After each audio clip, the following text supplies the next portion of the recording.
She knew the rhythms of newborn distress the way fear usually softened the moment her shadow fell across them. But this was different.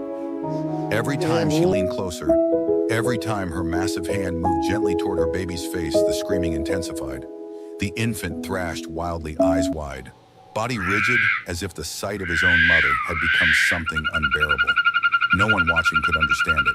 The cameras captured everything, every flinch, every failed attempt, every second of widening distance between two beings who should have been inseparable. The baby screamed directly at her face over and over until his voice grew hoarse and uneven. When she withdrew trembling, he did not calm. When she returned, softer, slower, almost pleading, he reacted as if she were the source of his pain. It made no sense. Behind the glass, staff members stood in stunned silence. Some whispered theories. Others said nothing at all, afraid to name what they were thinking. In all their years of observation, they had never seen an infant reject a mother like this. Usually, if a bond fractured, it was the mother who pulled away, overwhelmed, stressed, or ill. A baby turning against its own mother suggested something far more disturbing.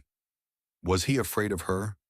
Had something in him broken, or worse, had something in her changed? The mother gorilla seemed just as lost as the humans watching. She crouched low in the straw shoulders, hunched eyes, never leaving her child. Her breathing was heavy, uneven. She let out a low, questioning rumble, one she had used countless times before to soothe him. It had always worked. It always brought him crawling into her arms. This time it only made him scream louder. The sound bounced off the concrete wall, sharp and desperate. The infant pulled himself higher, clinging to the rope above her head, shaking violently as if even the air around her burned. Each time she raised her hand, he recoiled, mouth open, in a cry so intense it bordered on agony. Shock rippled through the observation room. Someone reached instinctively for the emergency protocols. Another lowered their hand just as quickly.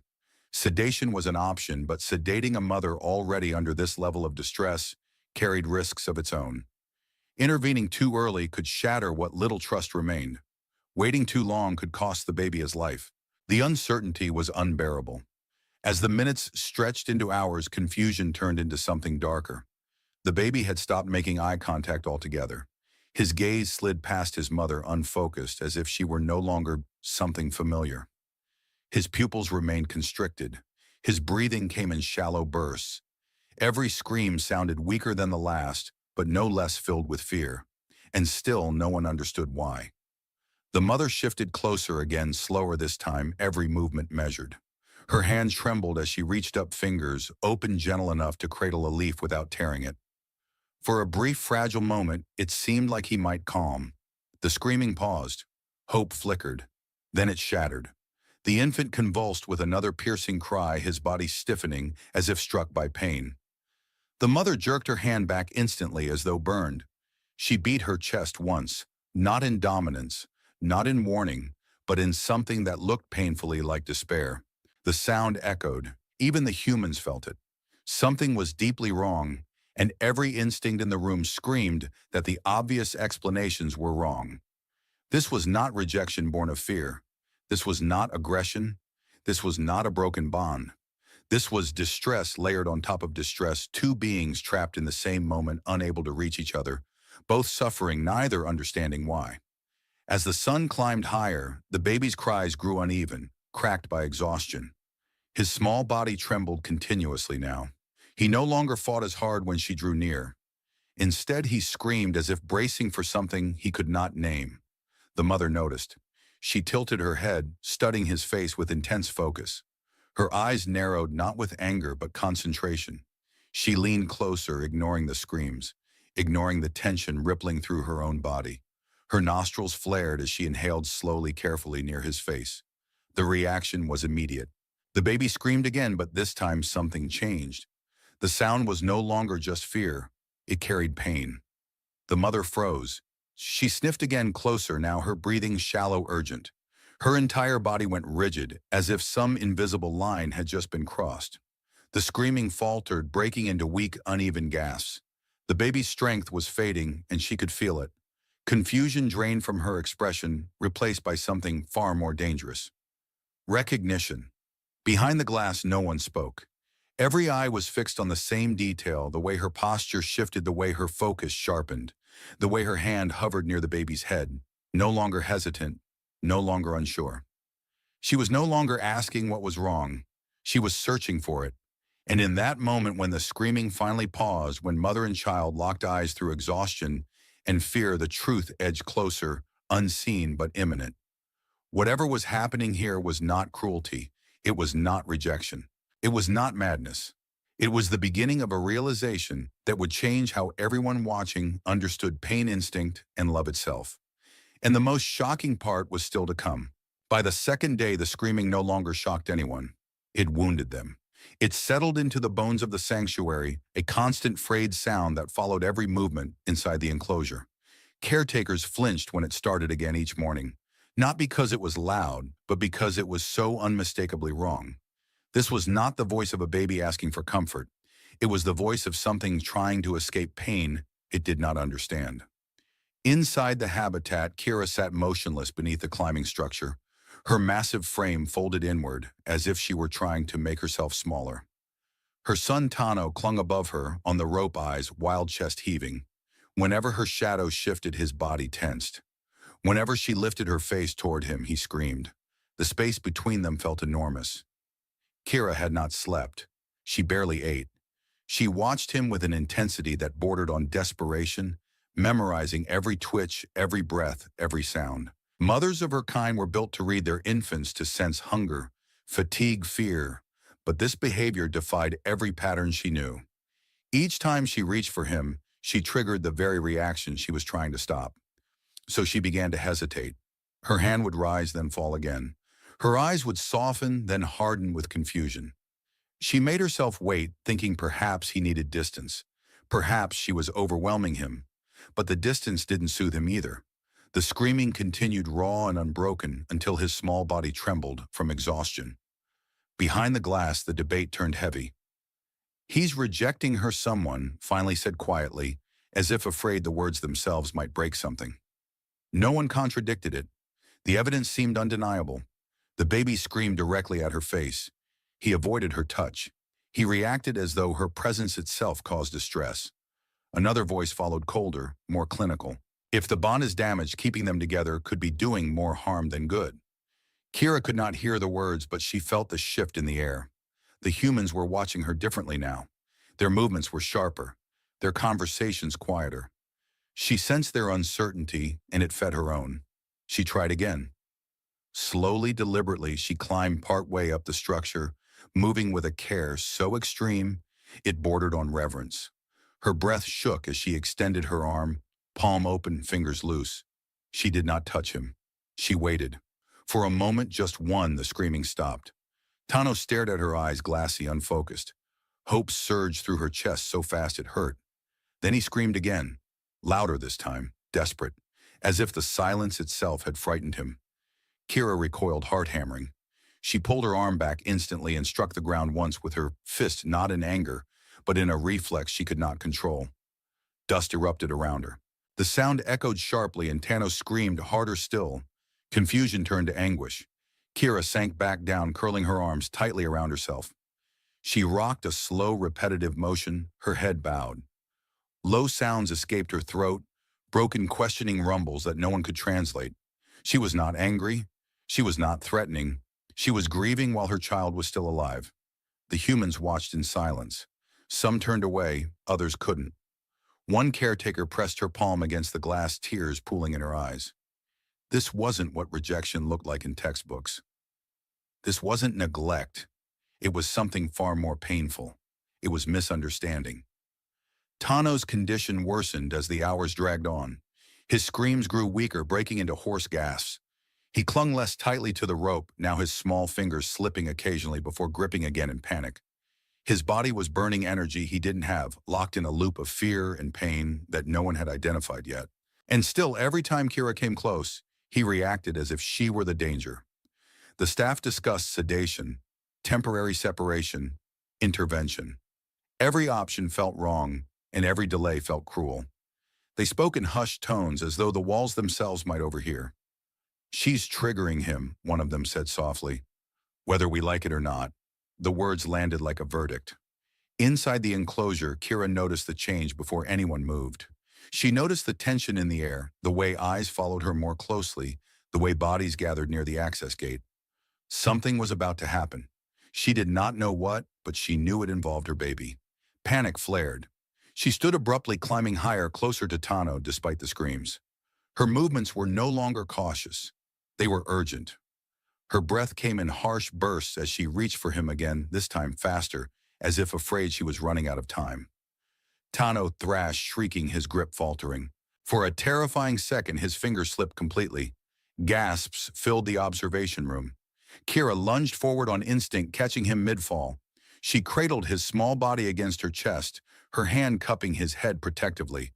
The screaming exploded again, sharp, unbearable, but she did not release him this time. She froze instead, her entire body locking, as if bracing for something unseen. Then she felt it, warm, wet. Her palm pressed against his face, and something smeared against her skin. She stared at her hand, blinking, confused. She lifted it slowly, bringing it closer to her nose. She sniffed. Her eyes widened. The screaming faltered into weak, broken cries.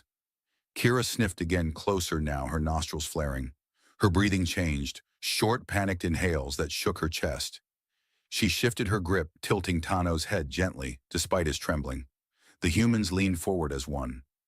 "What is she doing?" someone whispered. Kira wasn't restraining him. She wasn't asserting control. She was inspecting him. Her fingers brushed near his eye. He whimpered, no longer fighting, just shaking. She made a sound then, high and raw, nothing like a roar.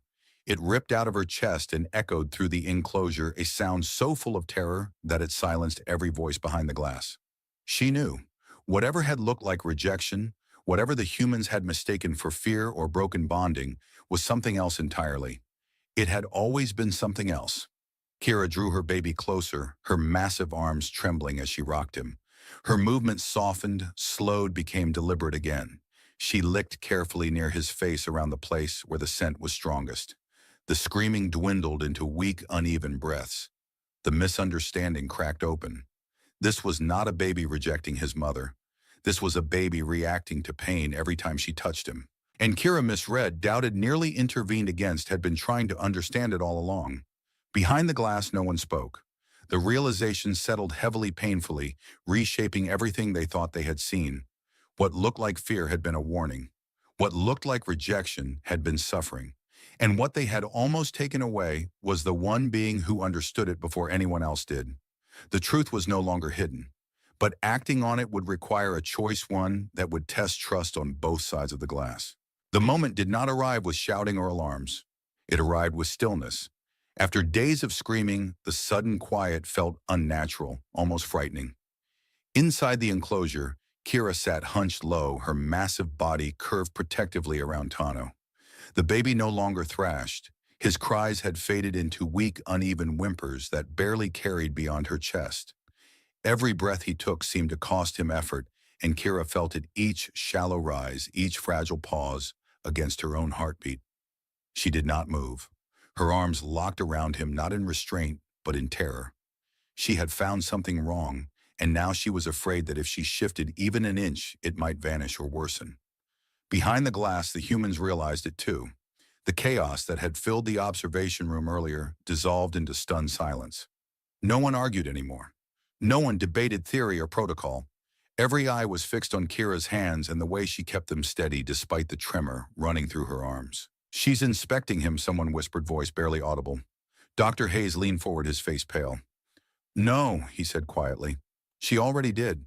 She's protecting him now." Inside the enclosure, Kira lowered her face again, sniffing carefully near Tano's eye. The scent was sharp, metallic, unmistakable. She recoiled slightly, then returned slower this time, adjusting her grip so the light caught his face at a different angle. Her fingers brushed near his eyelid, feather-light despite their size. Tano whimpered a thin sound, but he did not scream. That was when she saw it, a tiny dark point just beneath the swollen skin near his eye. Almost invisible. Something that did not belong. Kira stiffened. Her breathing turned ragged as she leaned closer, nostrils flaring. She touched the spot again gently, and Tano jerked weakly in pain. A deep, broken sound tore from her chest, not anger, Not warning, but recognition. Pain had a shape now. It had a place. Behind the glass, Mira pressed both hands to her mouth. There, she said, voice shaking. Zoom in. The camera adjusted the image, sharpening. A pinpoint wound. Inflamed. Angry. Small enough that anyone could have missed it, anyone except the mother who felt every tremor of her child's body as if it were her own. A thorn, Dr. Hayes breathed. Or a splinter. Kira didn't know the word, but she understood the meaning. Something sharp had lodged itself where her baby could not escape it. Every time she touched him, every time she pulled him close, it must have pressed deeper, sent pain flashing through his skull. No wonder he screamed. No wonder he fought. She had not been the threat. She had been triggering the wound. The realization did not bring relief. It brought urgency. Kira shifted her weight carefully, lowering herself onto the straw. She cradled Tano in her lap, angling his head so she could see the injury more clearly. Her lips brushed near the wound as she breathed softly, steadying herself. She licked gently around the area, instinctive and precise, trying to soothe, to clean, to help in the only way she knew. Tano's body relaxed for the first time in days. His cries softened into small, exhausted noises. His fingers loosened their grip on her fur. His breathing slowed, uneven but calmer. The observation room broke. "We have to go in," Mira said. "Now." Dr. Hayes hesitated only a second. Slowly he replied, "If we rush her, she'll think we're taking him." The access gate hissed as it opened. The sound echoed sharply inside the enclosure. Kira's head snapped up instantly. Her eyes locked onto the movement, blazing with fear. Her body tensed, shoulders rising, arms tightening around Tano. She turned slightly, shielding him. Mira stopped where she was, hands raised, eyes lowered. "Easy," she whispered. "We're here to help." Kira did not charge. She did not retreat. She stood her ground, every muscle coiled, watching. Her gaze flicked from Mira to Tano and back again. She made a low, trembling sound, half warning, half plea. Dr. Hayes froze behind Mira. "She knows," he murmured. "She knows something's wrong, and she knows we might fix it." Mira knelt slowly, moving inch by inch. She did not look directly at Kira's face. She focused on Tano, on the shallow rise of his chest, on the way his head lolled weakly against his mother's arm. Kira watched every movement. When Mira reached out, she stopped short, letting her hand hover in the air. She waited. For a long moment, nothing happened. Then Kira did something no one expected. She shifted her grip. Not much, just enough. She tilted Tano's head slightly, exposing the injured eye. Her arm remained locked around his body, but her hand loosened, offering access without surrender. Her eyes never left Mira's face. It was permission. Mira's breath hitched. She reached forward with unbearable slowness, examining the wound. The thorn was small, curved, embedded just beneath the skin. Infected. Painful. Deadly if left alone. "It's still in there," she whispered. Dr. Hayes handed her the tweezers. "No sedatives," he said quietly. "She won't allow it." Mira nodded. Her hands shook as she positioned the instrument. Kira leaned closer, her nostrils flaring, breath hot against Mira's wrist. Her eyes were wide alert, searching for any sign of betrayal. Tano whimpered softly. Mira closed her eyes for half a second and pulled. The thorn slid free. For an instant, Tano let out a thin cry, then stopped. The sound died in his throat, replaced by a shuddering breath. His body went limp against Kira's chest, not unconscious but relieved. Kira lunged forward, scooping him fully into her arms again. She pressed him tight, rocking her whole body, trembling as if she might break apart. A low hum filled the enclosure, deep and rhythmic. Comfort, reassurance. The humans stepped back. Kira ignored them now. Her world had narrowed to the small, fragile life breathing steadily against her fur. She licked around his eye again, gentler this time, cleaning, soothing. Tano sighed a real sigh and nestled closer. Behind the glass, tears streamed freely. All this time, Dr. Hayes said hoarsely, "We thought she was the problem." The rain began outside, soft and steady, tapping against the glass dome. Inside the enclosure, Kira sat in the dim light, rocking her baby, her breaths matching his at last. Pain had revealed the truth, not through violence, not through fear, but through a mother's refusal to stop looking closer, even when the world misunderstood her. And now that the truth was known, nothing could return to what it had been before. The choice did not come with hesitation. It came with stillness and then surrender. After the thorn was removed, the enclosure did not erupt into chaos the way everyone had feared. There was no sudden charge, no desperate retreat. Instead, Kira remained exactly where she was seated in the straw, her massive arms wrapped around Tano, as if the world beyond her body no longer existed.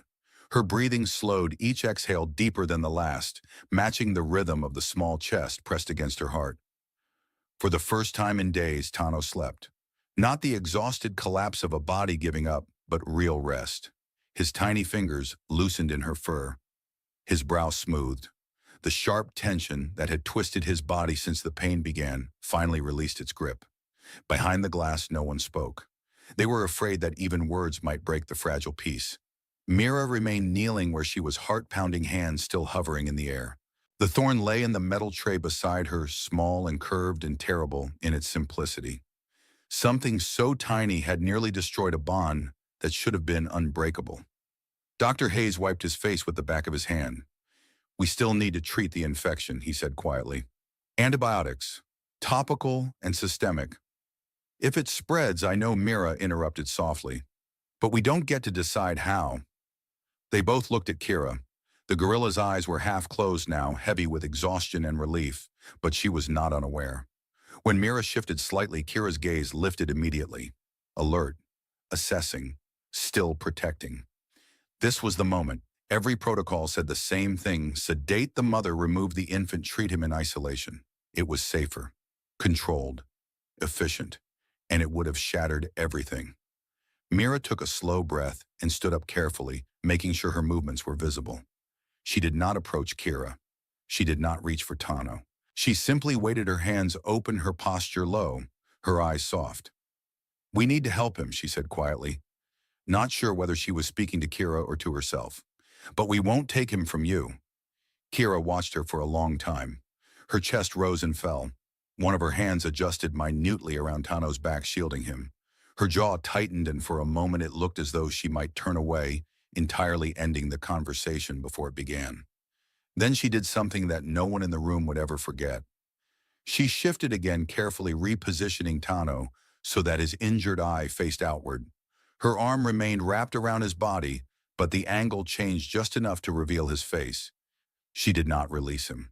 She did not give him up. She made him visible. Mira's breath caught in her throat. "She's letting us see," she whispered. That's the line." Dr. Hayes nodded slowly. "Then we meet her there." They moved as a team, but without urgency. Every motion was deliberate. Every step was earned. Mira prepared the topical antibiotic, keeping it in full view. She paused before approaching, letting Kira watch, letting her understand that nothing was hidden. Kira's eyes followed the tube. Her nostrils flared as she took in the unfamiliar scent. She made a low sound, not aggressive, not warning, questioning. Mira stopped. She waited. Seconds passed. Then Kira leaned forward, slightly sniffing again. Her grip on Tano tightened briefly, then eased. Permission again? Conditional. Fragile. Mira applied the medication gently, barely touching the skin. Tano stirred, whimpered, once then settled. Kira flinched at the sound, her entire body tensing. But when no new pain followed, she relaxed. Her eyes never left Mira's hands. When it was over, Kira pulled Tano back against her chest, immediately rocking him with a low, steady hum. Her gaze lifted once more to Mira, searching.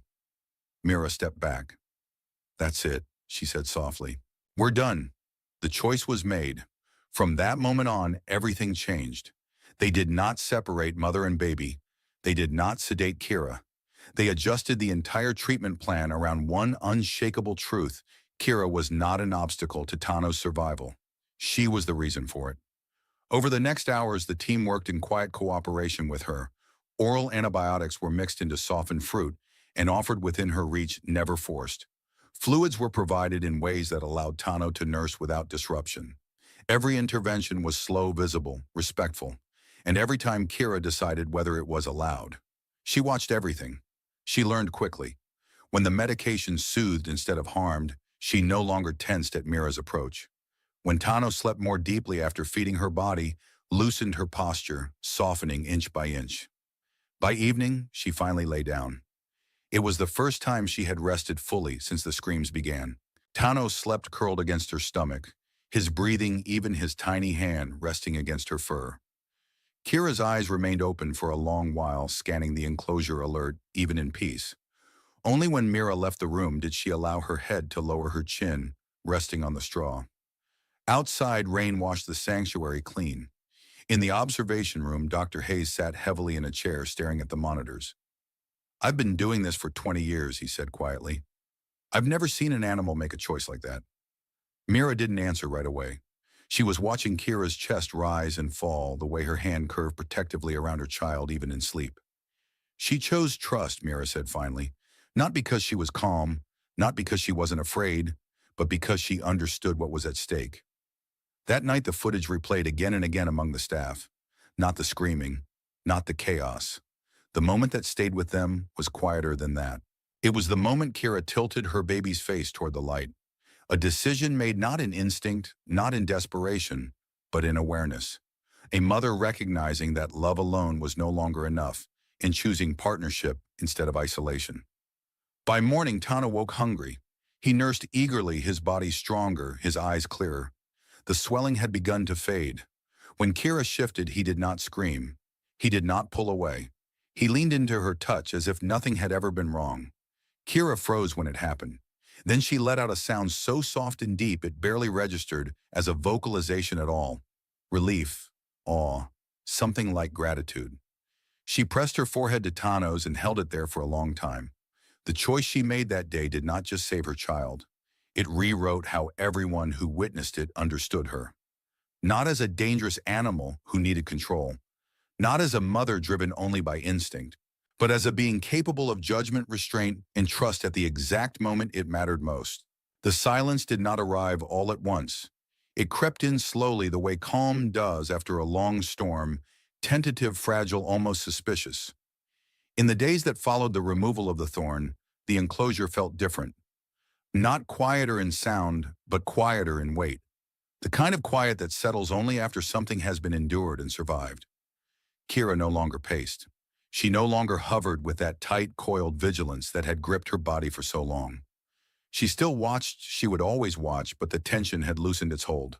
Her shoulders dropped, her breathing slowed. The constant tremor that once lived in her hands faded into stillness. Tano healed quickly. The swelling around his eye receded, leaving behind only a faint mark that grew lighter with each passing day. His cries did not return. Instead, soft coos filled the enclosure in the early mornings, followed by playful chirps as he rediscovered the ropes, the straw, the gentle rise and fall of his mother's chest. But something between them had changed. The bond was no longer frantic. It was no longer forged by fear. It had matured into something deeper, quieter, steadier, almost reverent. Tano no longer clung to Kira out of panic. He explored, wandered, tested the edges of his small world, always returning to her side, not because he had to, but because he wanted to. And Kira let him go. That was the part that stunned the caretakers most. She allowed distance now. Not absence, never that, but space. She watched as Tano climbed higher, lingered longer, moved farther from her reach than he ever had before. Each time he returned, she greeted him with a gentle touch, a low hum, never pulling him back, never gripping too tightly. Love no longer afraid. Mira noticed it first. She stood at the glass one morning, coffee forgotten in her hand, watching as Tano tumbled clumsily from a rope and landed in the straw. He startled, blinked, then laughed, a soft, breathy sound that barely existed before. Kira did not rush forward. She did not flinch. She simply watched. When Tano stood again and ran back to her, she wrapped one arm around him and pressed her cheek to his head, a gesture that felt less like protection now and more like acknowledgement. "You see it too, don't you?" Dr. Hayes said quietly beside her. Mira nodded. She trusts the world again. Hayes exhaled slowly. "And maybe us." The staff changed after that. Not officially. There were no new policies announced, no press releases issued immediately. But something shifted in how people moved through the space. Voices softened. Movements slowed. Decisions were questioned, more carefully weighed, not just against protocol, but against understanding. Kira had taught them something they could not unsee. She had shown them that behavior labeled as aggression could be grief, that resistance could be communication, that fear could look like rejection, and that love, real love, could demand patience so uncomfortable it felt like failure. Weeks later, the footage was reviewed for documentation, not the dramatic moments that would later go viral, not the screams, the fall, the blood. Instead, the team fixated on the quiet frames, Kira tilting Tano's face toward the light, the pause before she offered him to Mira, the moment she reclaimed him afterward and rocked him not in panic but in peace. Those moments were harder to explain. They did not fit neatly into charts or behavioral models. They resisted easy captions, and yet they lingered. Visitors returned to the sanctuary unaware of what had unfolded just days before. Children pressed their hands to the glass. Parents whispered facts half remembered from signs. Life resumed its ordinary rhythm, but sometimes someone would pause longer than usual. They would notice the way Kira sat when Tano slept, how her hand rested lightly on his back instead of gripping, how she hummed without urgency, how her eyes followed him not with fear but with pride, and something would settle in their chest, unnamed but heavy. Mira overheard it once, a woman murmuring to her partner, "She looks like she knows something we don't." In the evenings, when the sanctuary emptied and the lights dimmed, Mira would sometimes return alone. She sat on the floor behind the glass knees pulled to her chest, watching mother and child exist in their restored quiet. One night, Tano stirred and whimpered in his sleep. Kira woke instantly, but instead of scooping him up, instead of scanning the enclosure in alarm, she leaned down and touched her forehead to his. She breathed out slowly, a long, steady sound. Tano sighed and settled again. Mira felt tears slip down her face before she realized she was crying. It wasn't the relief that moved her. It was the memory of who Kira had been in those days before the mother torn between fear and love, screaming and silence, and the knowledge that what saved her child was not force, not human intervention alone, but her willingness to see beyond her own terror. What love left behind after the silence was not spectacle, it was wisdom. The sanctuary eventually shared the story with the world, carefully, respectfully, without sensationalism. The response was overwhelming. Messages poured in from parents, caregivers, people who had been misunderstood in moments of fear, people who had been labeled dangerous when they were desperate. But inside the enclosure, none of that mattered. Kira did not know she had taught a lesson. She did not know her story would be shared. She only knew that her child breathed easily now that his cries no longer split the dawn, that the pain had passed. One afternoon, Tano climbed onto her lap and fell asleep with his face pressed against her chest, exactly where the wound had once been. Kira did not flinch. She closed her eyes and rested her chin on his head. The silence that followed was not empty. It was full of everything that had been learned and everything that would never be forgotten. What this story ultimately leaves us with is not shock or even sorrow, but understanding. At first glance, everything about Kira and Tano looked like failure. A mother unable to comfort her own child, a baby screaming at the one being who should have felt safest. To human eyes trained to react quickly and categorize behavior neatly, it appeared obvious: rejection, aggression, danger. Something was broken, but the truth was far more uncomfortable and far more powerful. Nothing was broken. Something was hurting. The most important lesson of this story is that pain does not always look like pain. Sometimes it looks like anger. Sometimes it looks like resistance. Sometimes it looks like a child pushing away the very hands trying to help. And sometimes it looks like a mother frozen between instinct and fear, terrified of making the wrong move again. Kira did not act out of confusion or instinct alone. She acted out of memory, out of loss, out of a trauma no report had ever fully captured, the moment her first infant was taken from her arms and never returned. When Tano screamed at her touch, it wasn't rejection she felt. It was the echo of a past failure she never understood, replaying itself in real time. And yet, instead of turning away, she stayed. That is the second lesson: love is not loud. Love does not always know what to do. Real love often hesitates. It studies. It doubts itself. And sometimes it looks like waiting when everyone else demands action. Kira waited long enough to see what others missed. In a world that rewards speed, fast decisions, fast labels, fast judgments, this story asks something radical of us: to slow down, to look again, To consider that behavior we fear might actually be communication we don't yet understand. It also challenges a deeply human assumption that intelligence and compassion belong to us alone. Kira recognized pain without language. She investigated it without tools. She remembered past loss without being told. And when the moment came, she made the most difficult choice any parent can make. She trusted someone else with her child. Not because she was weak, but because she was strong enough to let go. That moment when she extended Tano toward Mira was not submission. It was collaboration. It was the recognition that care does not end at species boundaries, and that protection sometimes means sharing responsibility rather than hoarding it. For the humans watching, the transformation was just as profound. The caretakers learned that protocols mean nothing without humility, that expertise must bow to observation, that listening is not passive, it is active, demanding, and often uncomfortable, and that sometimes the animals in our care are not just subjects of protection, but teachers of empathy. For parents watching this story, there is another truth waiting quietly beneath the surface. Children don't always cry because they don't love us. Sometimes they cry because something hurts and they don't know how to explain it. Sometimes the very presence meant to comfort them becomes overwhelming when pain is involved. And in those moments, patience can save what force never will. What love left behind after the silence was not just healing, it was wisdom that ripples outward. It reminds us to question our first assumptions, to look for pain beneath behavior, to allow room for gentleness inside strength. Kira did not roar to be heard. She did not attack to protect. She used restrained observation and trust, and in doing so, she saved her child. If this story moved you, if it made you pause, reflect, or see animals and even people differently, then this channel exists for you. These stories are not just about animals. They are about empathy, patience, and the quiet power of understanding.